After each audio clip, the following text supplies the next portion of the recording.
पुरी कोणार्क बेलामार्ग में अवस्थित जिलार अन्यतम प्रसिद्ध शैवपीठ बाबावली कपिलेश्वर महादेव पीठ में जागर यात्रा निमंते गुरुवार अपराह्न प्रस्तुति बैठक अनुष्ठित हो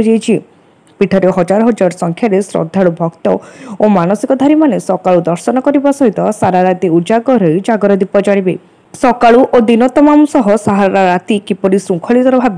श्रद्धालु भक्त माने दर्शन करेंगे, ब्यारिकेड व्यवस्था, ठाकुरंक नीतिकांति सुरुखुरे संपादन, शांति श्रृंखला रक्षा, पानीय जल जोगाण, दुकान बजार आदि सुबंदोबस्त निमंते आलोचना होइतिला। बाली कपिलेश्वर सेवायत संघ और परिचालना कमिटी मिलित सहयोग में कार्य संपादन करने निष्पत्ति नियाजिथिला।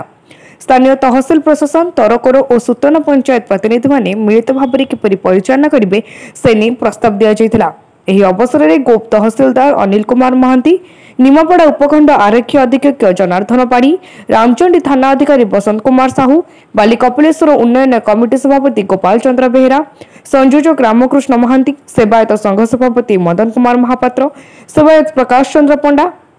समिति सभ्य काशीनाथ नायक, तरकोर सभापति दुर्योधन खटोई, मंडल सभापति दिलीप प्रधान, युवनेता श्रीधर स्वाई, शिवनारायण मुरुड़ी और सत्यबाला प्रमुख उपस्थित रही आलोचन में अंशग्रहण कर जागर यात्रा किपरि सुरुखुरे संपादन हेब से नहीं निजर मतामत रखिथिले।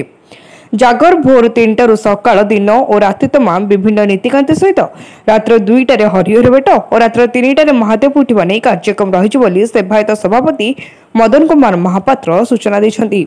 जिला प्रशासन तरफ जो प्रस्तुति बैठक आज करा